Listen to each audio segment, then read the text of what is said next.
Buenas tardes, vamos a comenzar con la sesión del día de hoy. Vamos a continuar con la revisión de algunas pruebas bioquímicas de importancia, también algunos marcadores que se pueden utilizar en pruebas bioquímicas relacionadas con la composición corporal. Adicional, pues las pruebas médicas de rutina, cuáles son, cuál es el objetivo y cuáles son los valores que normalmente vamos a tener, ¿no? Los rangos. La sesión pasada, pues nos adentrábamos en esta parte de lo que es la evaluación bioquímica, recordar esta imagencita que teníamos del global, ¿no? De la evaluación del estado nutricional, nos permite detectar en diferentes niveles del progreso de un estado carencial. Entonces, nos quedamos justo en esta diapositiva, ¿no? De la vitamina A, que ahora que ya lo mezclamos, ¿no? Con lo que estábamos revisando de bases de la nutrición, pues vitamina A y vitamina D, hablamos que son vitaminas liposolubles, entonces estas vitaminas en general pueden acumularse en el organismo y podemos hablar de problemas derivados a la acumulación de estos, ¿no? Ay, perdón, aquí ando, ando un poquitillo afónica ya, entonces por ahí sí, de, ya no afino, pues no se afina. Entonces, continuando con las vitaminas, la vitamina E, recuerden los tocoferoles, ya para irlo conjuntando, se puede estimar mediante la determinación de la concentración que existe en suero, sobre todo de alfa-tocoferol, perdón, o bien existe un cociente, perdón, entre la concentración y los lípidos séricos totales, la concentración de la vitamina E y los lípidos séricos totales. Aquí, sobre todo, pues cuando hablamos de un, un cociente bajo, pues principalmente se traducirá en déficit de vitamina E. Sin embargo, recuerden, hablar de déficit de vitamina E es poco probable. Los síntomas principales, ya lo habíamos mencionado, puede haber anemias derivadas de déficit de la vitamina E, efectos neurológicos inespecíficos. Y hablando ya de la detección, de decir, bueno, ¿cuánto ya no es normal?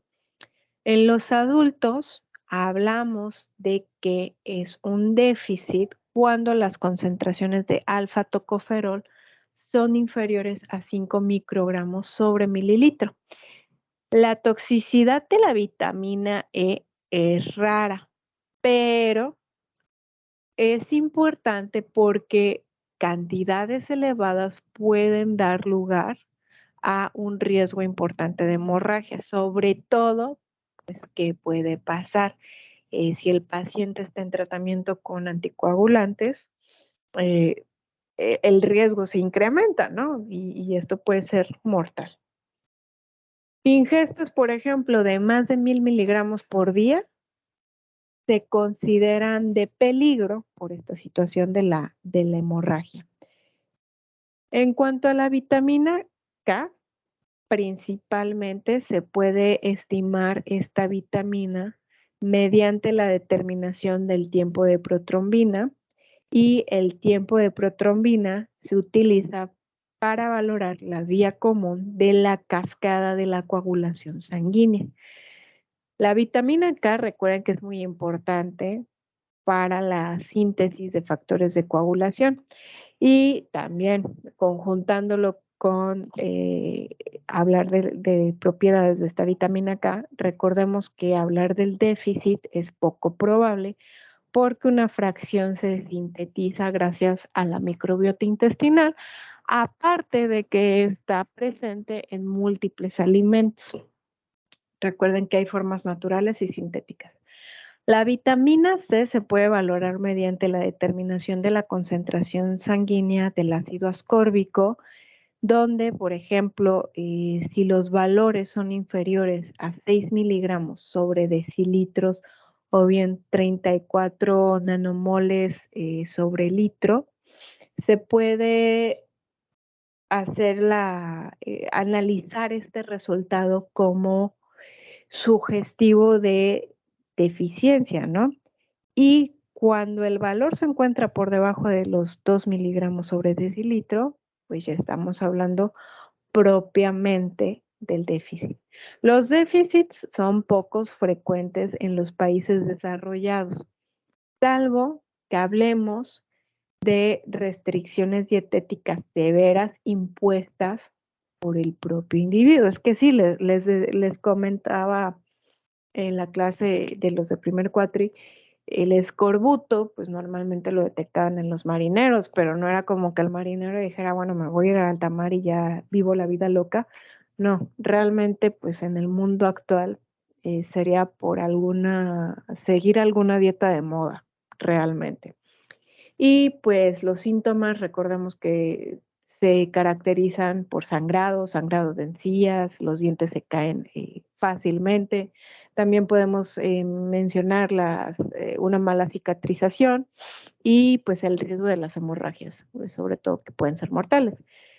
La toxicidad, sobre todo, les hacía igual el comentario, ¿qué pasa hoy en día? Tenemos estos productos, el Redoxon, el Cevalin, los multivitamínicos, muchas veces aportan grandes dosis de vitamina C. Al ser una vitamina hidrosoluble, normalmente se va por pipí, pero ojo, puede haber ciertas situaciones donde no se esté eliminando adecuadamente. Entonces, se han descrito fenómenos de toxicidad en aquellas personas que ingerían más de 2 gramos al día durante periodos de tiempo prolongados. Entonces, en un contexto práctico, si ustedes el día de mañana reciben en consulta o tienen en el hospital a una persona que les comenta que utiliza vitamina C, sobre todo en periodos de temporadas de frío, es importante saber, bueno, qué tanto tiempo lo estás consumiendo, ¿no? Porque probablemente un mes, 2 meses el cuerpo buscará solucionarlo, sin embargo, tiempos más prolongados puede ser grave. También recordemos que es importante hablar de que tanto el tubo digestivo como la función renal sean los adecuados, porque de lo contrario no se estará eliminando de manera adecuada. En cuanto a los marcadores de composición corporal, recordamos un poquito lo que mencionábamos la clase pasada. Antes estábamos hablando de la albúmina, la prealbúmina, que realmente estos marcadores, o sea, para hablar de una alteración de la albúmina principalmente, tendríamos que hablar de desnutrición proteica para que la albúmina se encuentre comprometida. Puede haber casos de desnutrición que los valores de albúmina se mantengan casi normales o normales. Ahora, los marcadores de composición corporal tenemos principalmente la creatinina y sabemos que la creatinina se forma a partir de la creatina. Está presente casi exclusivamente en el tejido muscular y junto con el nitrógeno ureico en sangre, creatinina y el BUN se utilizan para valorar la función renal. Ahora, la creatinina urinaria se usa para valorar la situación con respecto a las proteínas musculares. No es posible distinguir la creatinina que se forma a partir de la creatina de la dieta y de la creatinina eh, endógena, ¿no?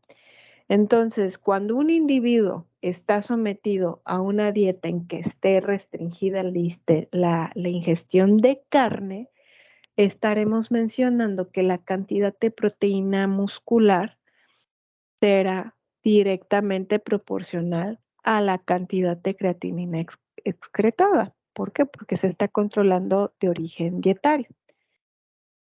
Ahora, bajo este tenor de hablar de la proteína muscular, es normal que esperemos que los niveles de creatinina en hombres sean mayores ¿Por qué? Porque poseen mayor desarrollo muscular. Asimismo, las personas que tienen hipertrofia muscular, sus concentraciones séricas y las excreciones son superiores a individuos que quizá tengan la misma edad, la misma estatura, peso, sin embargo, el trabajo muscular sea diferente.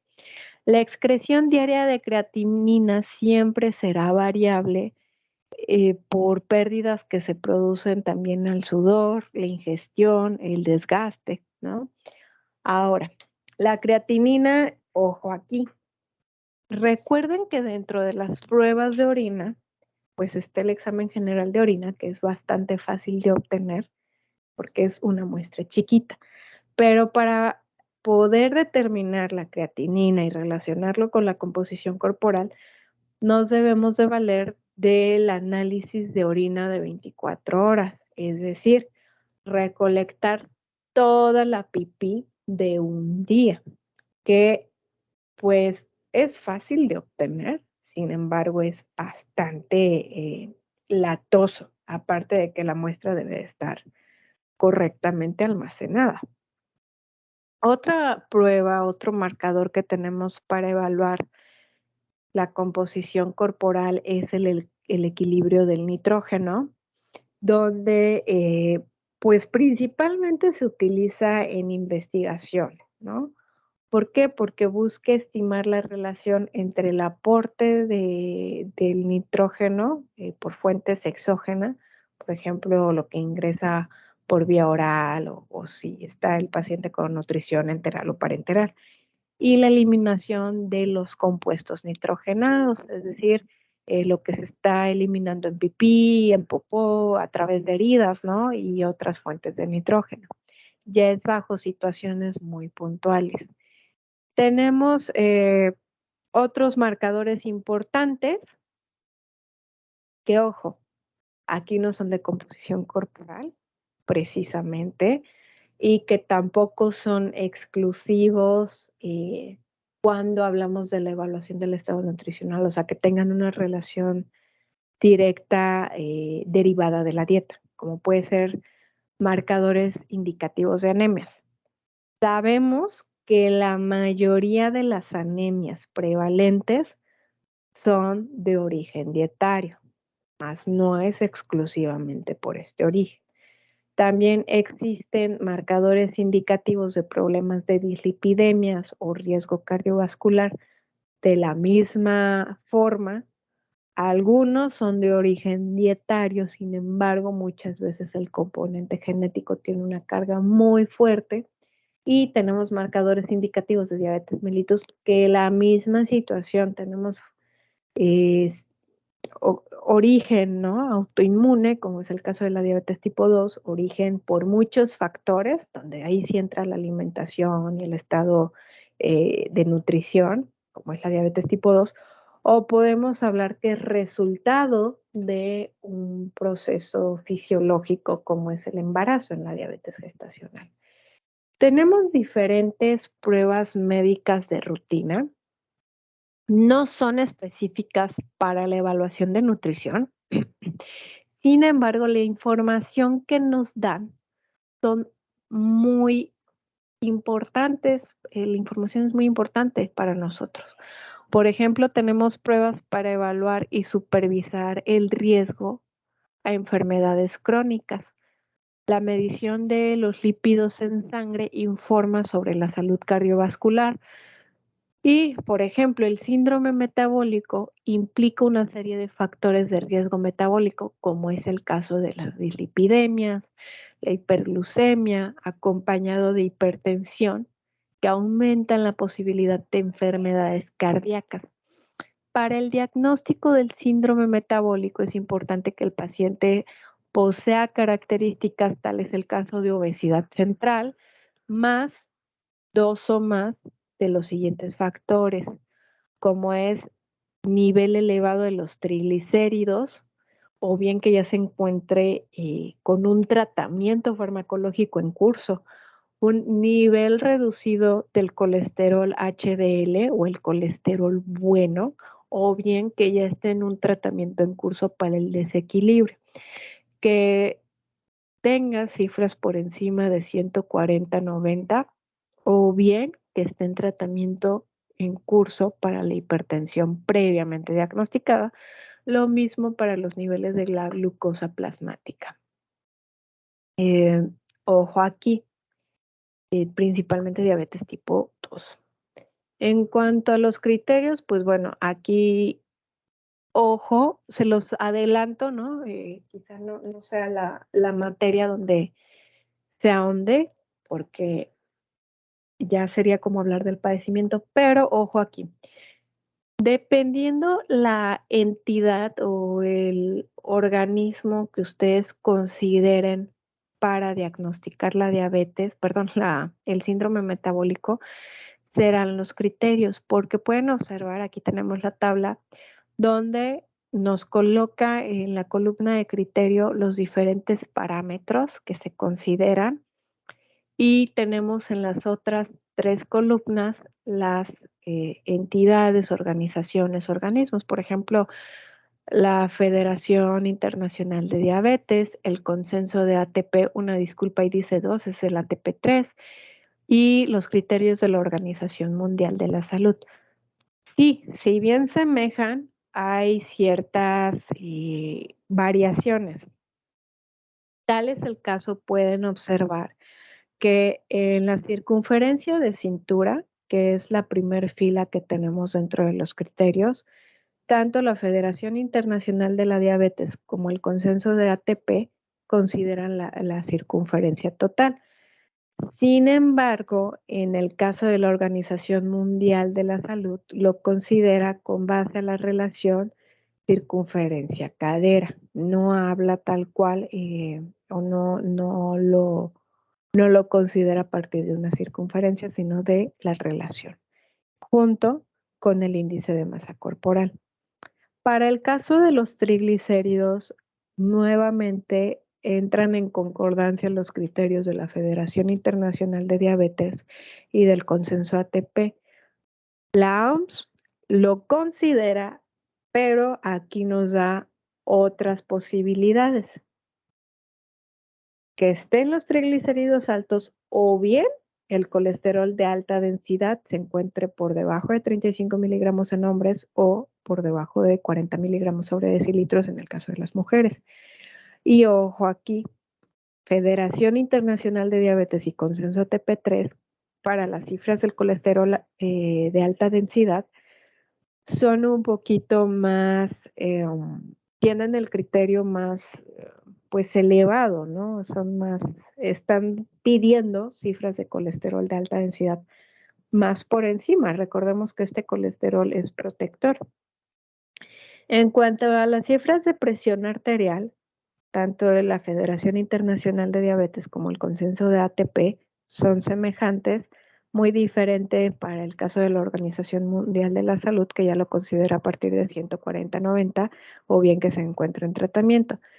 En el caso de la glucosa plasmática, por ejemplo, la Federación Internacional de la Diabetes ya lo considera a partir de 100 miligramos sobre decilitros, mientras que el consenso de ATP3 a partir de 110.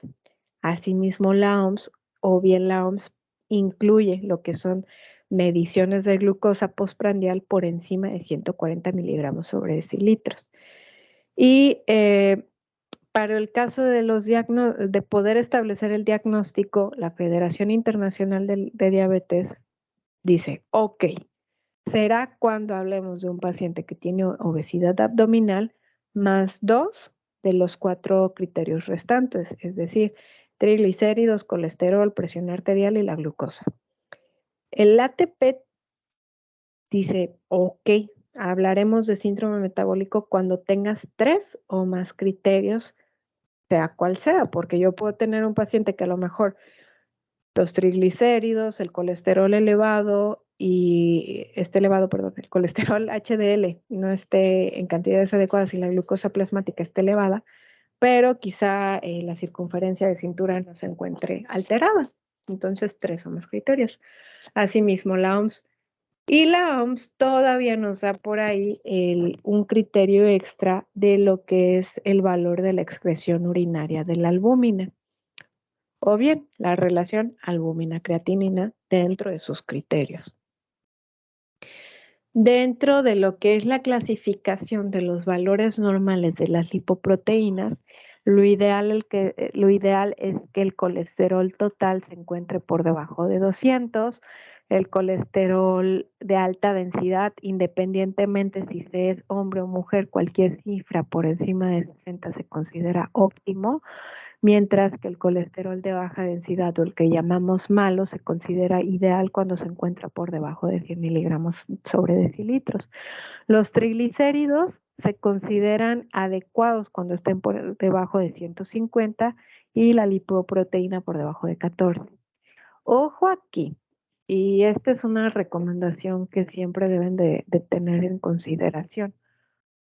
Cualquier paciente que acuda a consulta con ustedes y de pronto les lleve resultados de un perfil de lípidos y una química sanguínea, donde a lo mejor los triglicéridos sean superiores a 700, el colesterol está en 400, 500, es importante repetir la prueba. ¿Por qué? Porque si en efecto las dislipidemias nos pueden dar esos valores, pero se recomienda confirmarlos porque las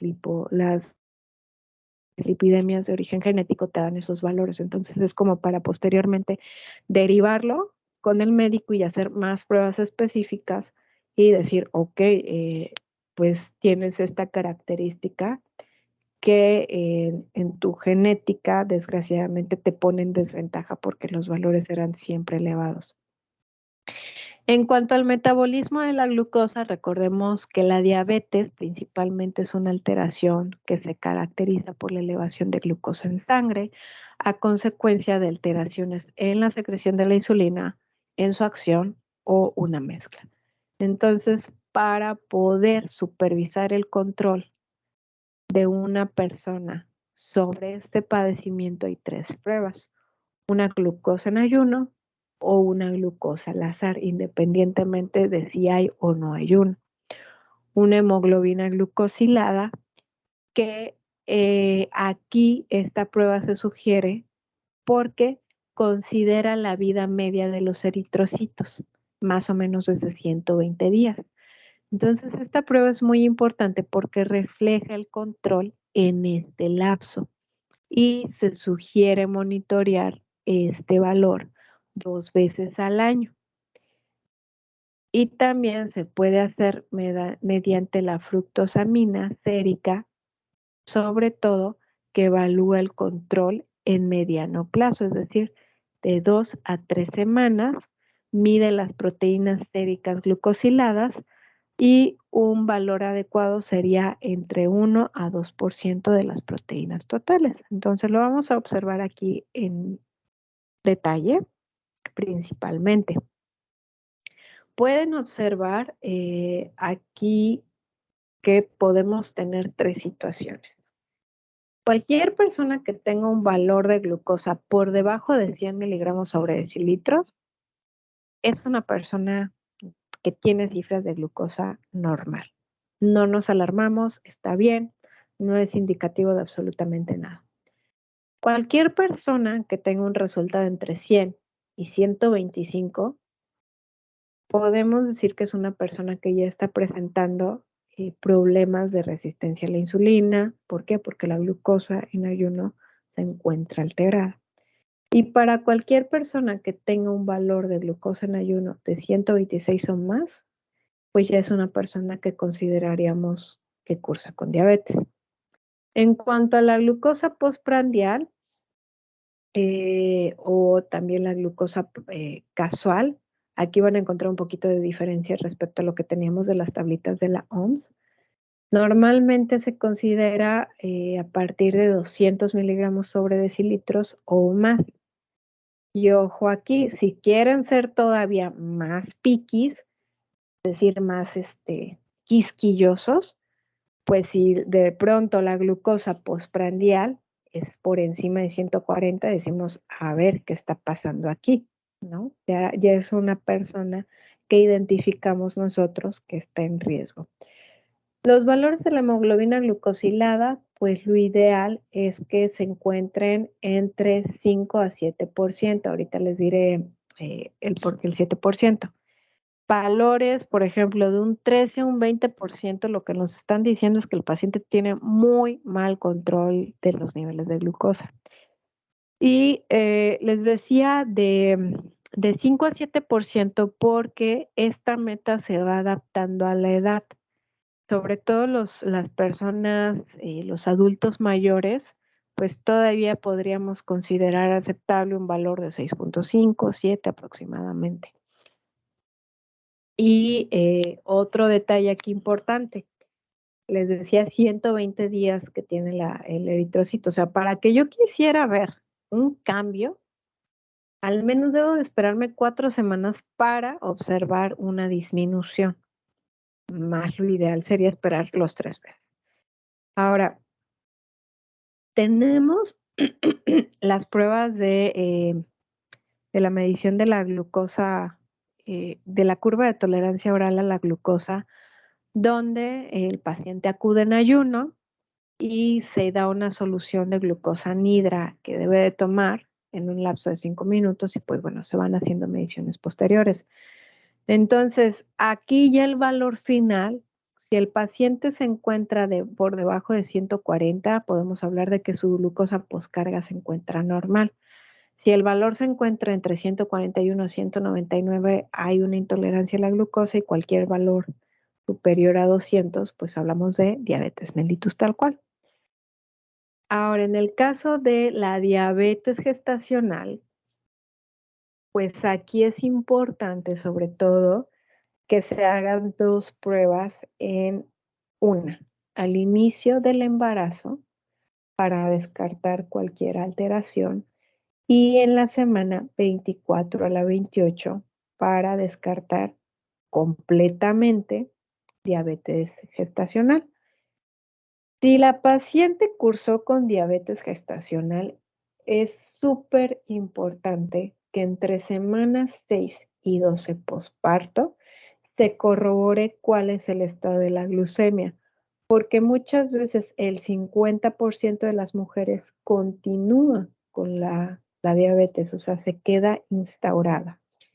Aquí se hace igual una prueba de tolerancia oral a la glucosa, sin embargo, los valores son un poquito diferentes. Por ejemplo, se considera normal que la glucosa en ayuno se encuentre igual o mayor a 95, a la hora postcarga se encuentre igual o mayor a 180, a las 2 horas igual o mayor a 155 y a las 3 horas igual, perdón, les estoy diciendo mayor y ahí está el signito, es mayor o menor, ahí una disculpa del signo. Se los voy a cambiar en la presentación, ¿eh? A las 3 horas por poscargas igual o menor a 140. Hasta ahorita me di cuenta, déjenme lo anoto, ¿eh? Porque si no, capaz se la subo.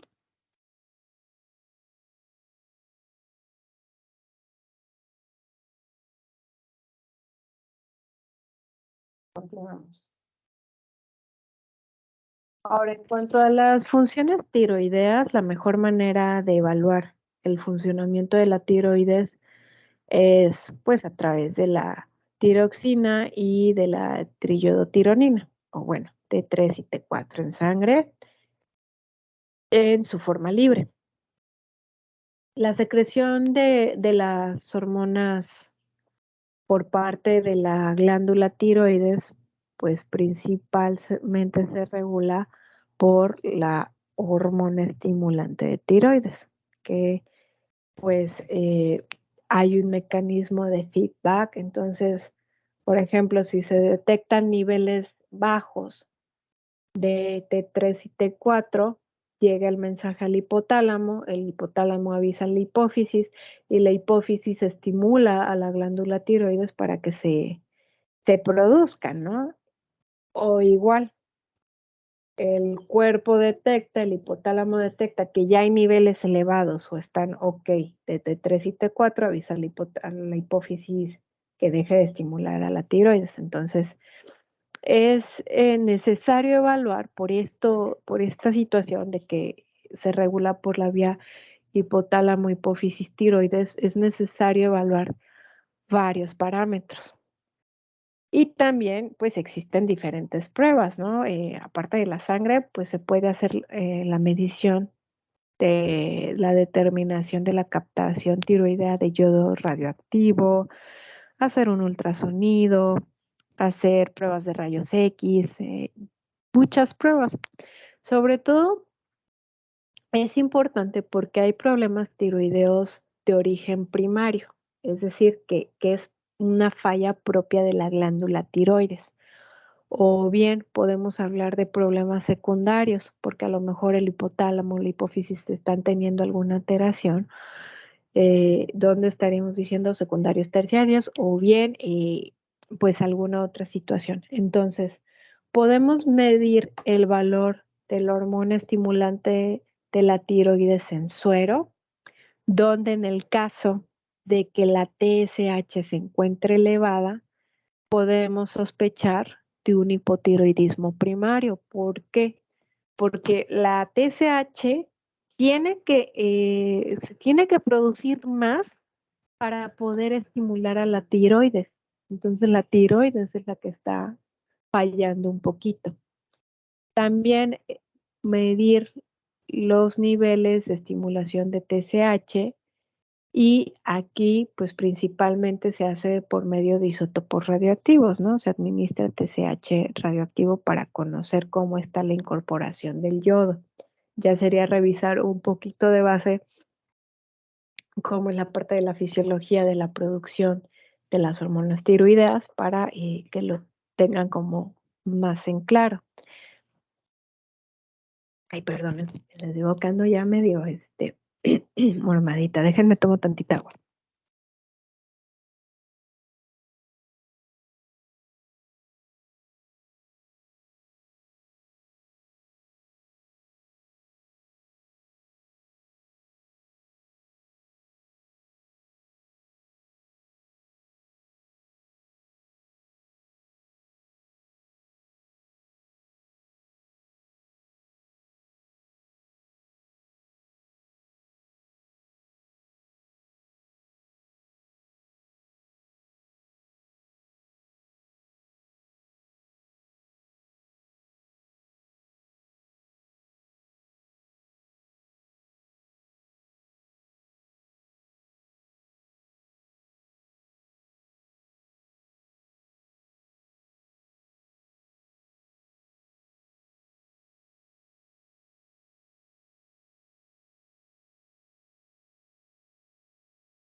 Base lo que ocurre, la glándula tiroides produce principalmente T4, sin embargo, la de la acción biológica importante es la T3.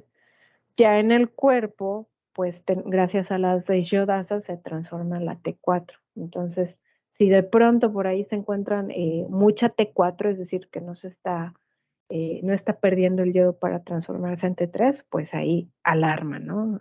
Algo no está marchando de forma adecuada.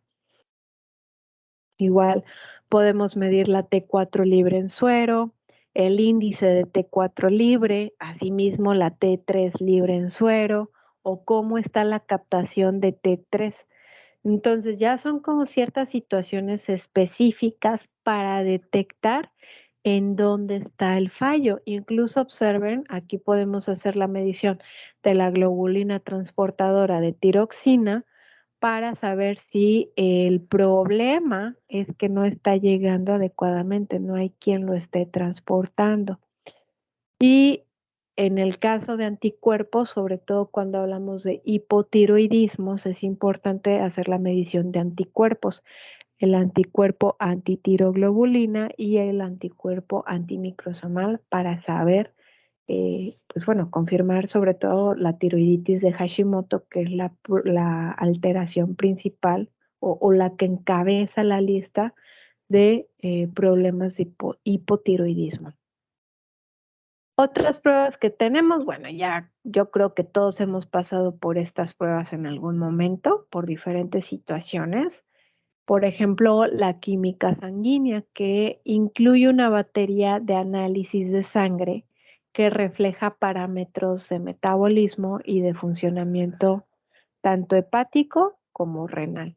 La biometría hemática, que también se conoce como hemograma, lo que hace es describir los componentes de la sangre, es decir, los eritrocitos, cómo es su forma, qué tan pigmentados están, cuántos y de qué tamaño son. Sobre todo, pues bueno, eso es la fórmula roja, donde nos dicen el nivel de hemoglobina, el hematocrito, el conteo de eritrocitos, el cálculo de índices eritrocíticos como el volumen corpuscular medio, la hemoglobina corpuscular media, la concentración media de la hemoglobina corpuscular. Y esto es importante porque no todas las anemias son iguales, entonces proporciona la información útil. La fórmula blanca determina los parámetros relacionados con los leucocitos y su diferencia. Ojo aquí, cabe mencionar que el nivel de hidratación, la anemia, una infección crónica, pérdida de sangre, entre otros, influye considerablemente en los resultados. Asimismo, lo destaco porque en el caso de una hemoglobina glucosilada también cuando hay anemia, deshidratación, los valores pueden estar alterados. Por eso es importante que siempre se haga como la combinación de diferentes pruebas. Por último, tenemos el uroanálisis, que nos da información tanto cuantitativa como semicuantitativa y refleja el estado de salud del sistema urinario y de los riñones, además de que nos da una idea de cómo está el funcionamiento hepático y renal. Sobre todo, pues bueno, un neuroanálisis en los resultados te va a decir cuál es el aspecto y el olor de la pipí, la evaluación química, ¿no? Esta pruebita donde meten una tirita reactiva y te dice que está elevado, y la evaluación microscópica, es decir, se buscan células, bacterias, cristales o agregados de proteínas. También está la prueba que les había mencionado, la muestra de orina de 24 horas, que pues es recolectar la pipí de todo el día para poder determinar, pues como es el caso de la creatinina principalmente. Entonces, estas son las principales pruebas de gabinete que tenemos nosotros para lo que es la evaluación. Ahora, denme un segundito nada más. Evaluación.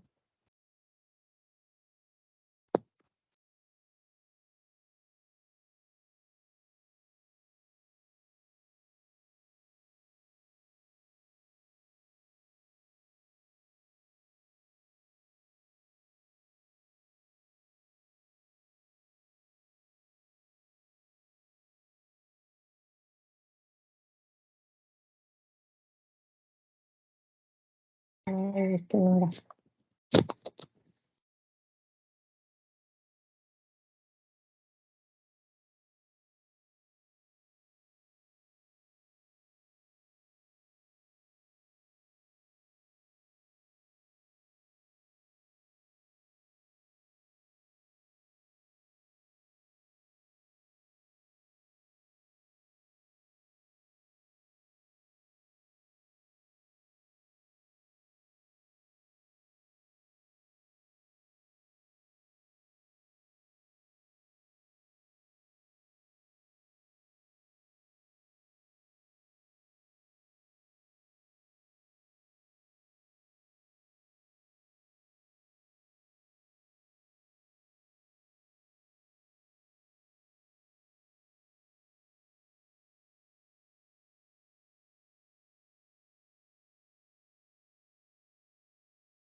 Bueno, aprovecho para hacer los siguientes comentarios. Primero, ahora sí nos vamos a llevar tarea. El ejercicio, bueno, los ejercicios están en el portal viejito, pero ojo, la carga de la resolución de estos ejercicios, por favor, la hacen en el portal nuevo. Tanto chicos de primer como de segundo cuatrimestre, recuerden todas las tareas pasadas hasta la que se asignó el fin de semana pasado, que se entrega este domingo, cárguenlos en el portal viejito, ¿no? En el que comenzamos. De verdad, si por ahí se les pasó mandar alguna tarea muy al inicio, mándenla. Quizá ya no cuente igual, pero no se queden sin mandar trabajos porque recuerden que es 50% trabajo, 50% examen. Entonces, solo ese detalle. Segundo comentario, pues ahorita vamos a hacer la conjunción con estos casos. El primer caso es acude a consulta un paciente, hombre de 34 años, referido por el médico derivado de los siguientes resultados de su check-up. Entonces se realizó química sanguínea, perfil de lípidos y los hallazgos fueron ¿no? Aquí lo que ustedes necesitan ir observando es cuáles son los parámetros que ya les están dando indicación de que algo no está marchando bien. Adicional, en la evaluación antropométrica se obtuvo la siguiente información. Bueno, estatura, peso, circunferencia de cintura, cadera, brazo y porcentaje de masa grasa. Aquí ustedes ya saben que podemos hacer diferentes estimaciones, por ejemplo, determinar cuál es la circunferencia de cintura-cadera. ¿Qué nos está diciendo la circunferencia de la cintura?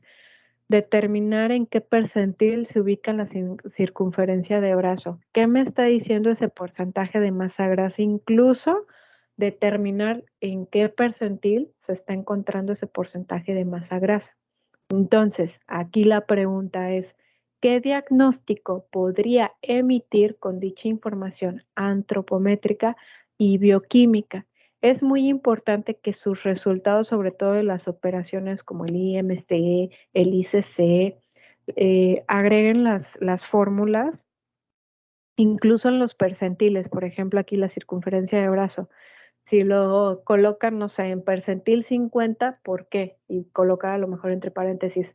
Lo coloqué en el percentil 50 porque a lo mejor el valor ahí era de 37.5 y el percentil siguiente era de 39.8, ¿no? O sea, como que era más distante.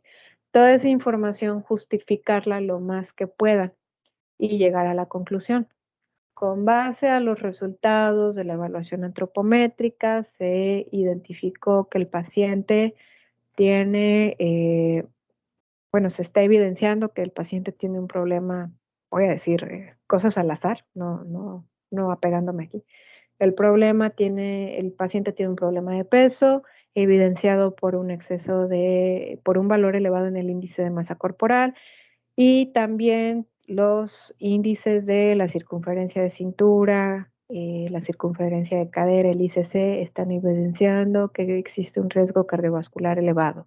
Asimismo, conjuntando con los resultados de las pruebas químicas realizadas, los niveles de glucosa, colesterol total se encuentran elevados, lo cual nos están indicando que el paciente está cursando con un síndrome metabólico. O sea, aquí la intención, ojo, no espero que lo hagan pulcro, impecable, bien a la primera, sino que empiecen a practicar el describir de una forma más técnica y objetiva los hallazgos que están teniendo en los pacientes. El caso 2 tenemos la siguiente información. Acude a consulta paciente, hombre, 21 años, ya que desea recibir una atención personalizada al ser recién diagnosticado con diabetes mellitus tipo 1. Refiere que sus valores de glucosa en ayuno son de 130 miligramos sobre decilitros, su hemoglobina glucosilada de 7.8%. En la evaluación antropométrica se obtuvo la siguiente información, igual. ¿Qué diagnóstico podrían emitir con dicha información antropométrica y bioquímica? Reitero, la intención es que vayan practicando esta parte de la descripción. Ahora, yo creo que en la siguiente clase, si no es la siguiente, la que le sigue, ¿no? A lo mejor ya lo conjuntamos, los vamos a resolver para que vayamos viendo ahí, vayamos bajo el mismo tenor principalmente, ¿no? Como que no saquemos cosas muy improvisadas. Y ojo, si tienen dudas, les recomiendo muchísimo que revisen el libro del ABC de la evaluación del estado nutricional. Aquí se los puse en la parte del inicio de las indicaciones, el capítulo 3, donde nos da toda la descripción de antropometría, el por qué se hace y eso. El capítulo 4 para identificar los criterios, de decir, está en percentil tal. Y el capítulo 5 para clasificar los parámetros bioquímicos. Por ahí recuerden que la semana pasada les había pedido 2 actividades. La primera, la lectura justamente del capítulo 2, en las páginas donde nos habla de las técnicas para que lo repasen, y el apéndice 1. Bueno, eso es que lo lean, espero que lo hayan leído. Y la otra actividad que se quedó de tarea, ahora sí, está asignado para el siguiente domingo, es que investiguen los valores de los exámenes bioquímicos en sangre y orina. ¿Cuáles exámenes bioquímicos? Pues ahora sí lo tenemos puntualmente. ¿Cuáles son los resultados de la química sanguínea en niños, en adultos, en embarazadas, si es que cambian? ¿Cuáles son los valores en la biometría hemática? ¿Cuáles son los valores en el perfil tiroideo? ¿Cuáles son los valores en la prueba de pipí? Bueno, en el examen general de orina y en el examen de proteína, el examen de medición de orina de 24 horas. Por ahí se me estaba pasando mencionar el perfil de lípidos y nada más. Entonces queda química sanguínea, perfil de lípidos, biometría hemática, perfil tiroideo, examen general de orina y proteína, eliminación de orina en 24 horas. Esos son los que tienen que investigar, cuáles son los parámetros de referencia y si varían entre niños, adultos o embarazada, colocar estas especificaciones, ¿de acuerdo? Entonces sería la siguiente actividad, perdón, para el siguiente fin de semana, el siguiente domingo, y ya ese se cargaría en el portal nuevo. No sé si tengan al momento alguna duda los chicos que están aquí conectados, Fanny, Ivonne, César.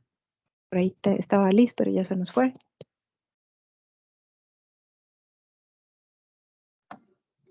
Por el momento no, maestra. Sí me parece interesante que a lo mejor de manera conjunta luego ya revisemos los ejercicios para saber si lo estamos haciendo bien. Sí, no, de hecho, sobre todo los chicos de primer cuatri, en bases y en evaluación, vamos a hacer ejercicios. Nada más que ahorita quiero avanzar porque ya nos quedan como 5 sesiones, una cosa así mínima. Entonces ahorita yo necesito que de favor me manden todas sus actividades. Les digo, si se les pasó una tarea, mándenla, no importa, para poder hacer este primer precorte, igual de los exámenes. Y ya lo que resta evaluar no se nos haga tan pesado, sobre todo porque pues ya mi intención sería que el 16 de diciembre ya nos fuéramos y felices de la vida. Entonces, avanzamos lo más que se pueden los temas, hacemos los ejercicios ya para que quede más sentado y ya nos la llevemos un poquito más tranquila lo que queda, ¿no? Del curso. Entonces, chicos, pues cualquier duda, estamos pendientes en el grupo o de forma privada, ¿de acuerdo? Y pues nada más, les mando un abrazote, que estén muy bien. Gracias. Gracias.